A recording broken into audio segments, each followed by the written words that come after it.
যার গ্রেপ্তারি ঘিরে তোলপাড় হচ্ছে বাংলাদেশ। কে এই চিন্ময় কৃষ্ণ দাস?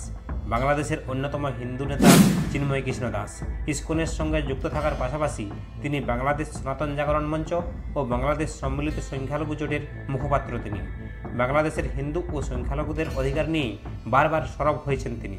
যার গ্রেপ্তারি ঘিরে তোলপাড় হচ্ছে বাংলাদেশ। প্রতিবাদের শাস্তি কি গ্রেপ্তারি? সোমবার বাংলাদেশের বিমানবন্দর থেকে তাকে গ্রেপ্তার করা হয়েছে ইসকনের সাধু তথা বাংলাদেশ সম্মিলিত সনাতন জাগরণ জোটের মুখপাত্র চিন্ময় কৃষ্ণ দাস। তাকে 10 দিনের হেফাজতে পাঠিয়েছে ইউনূস সরকার।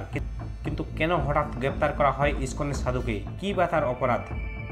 বাংলাদেশের অন্যতম হিন্দু নেতা চিন্ময় কৃষ্ণ দাস ইসকনের সঙ্গে যুক্ত থাকার পাশাপাশি তিনি বাংলাদেশ সনাতন জাগরণ মঞ্চ ও বাংলাদেশ সম্মিলিত সংখ্যালঘু জোটের মুখপাত্র। বাংলাদেশের হিন্দু সংখ্যালঘুদের অধিকার নিয়ে বারবার সরব হয়েছেন তিনি।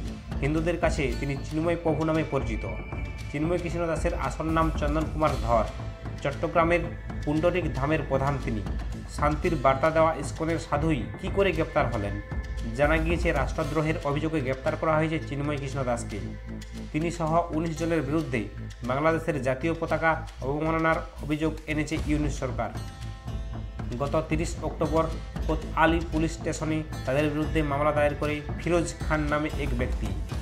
তার ভিত্তিতেই সোমবার ঢাকার শাহজালাল বিমানবন্দর থেকে চিন্ময় কৃষ্ণ দাসকে গ্রেপ্তার করে বাংলাদেশ পুলিশ। তার জামিন মঞ্জুর করা হয়নি। মঙ্গলবার তাকে 10 দিনের হেফাজতে পাঠানো হয়। ইসকনের তরফে চিন্ময় প্রভু দাসের গ্রেপ্তারের তীব্র প্রতিবাদ জানানো হয়। চিন্ময় দাসের বিরুদ্ধে আনা অভিযোগ ভিত্তিহীন বলে জানানো হয়েছে। বাংলাদেশের অন্তর্বর্তী সরকারের কাছে চিন্ময় কৃষ্ণ দাসের মুক্তির দাবি জানানো হয়েছে। ভারত সরকারকে মধ্যস্থতা করার আর্জিও জানিয়েছে ইসকন। গ্রেপ্তারি শুধু বাংলাদেশে নয়, আন্তর্জাতিক মহলেও আলোড়ন সৃষ্টি করেছে। ধর্মীয় সংখ্যালঘুদের অধিকার এবং সরকারের ভূমিকা নিয়ে প্রশ্ন উঠেছে।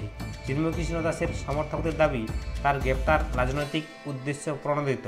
বাংলাদেশের সংখ্যালঘু সম্প্রদায়ের উপর সাম্প্রতিক হামলা এবং কৃষ্ণ দাসের মতো নেতাদের নিয়ে দেশ জুড়ে বিতর্ক তীব্রতর হচ্ছে এবং আন্দোলন আরও জোরালো হচ্ছে। এই আন্দোলন চারিদিকে ছড়িয়ে পড়ছে এবং ভারতবর্ষেও এর আন্দোলন ছড়িয়ে পড়েছে।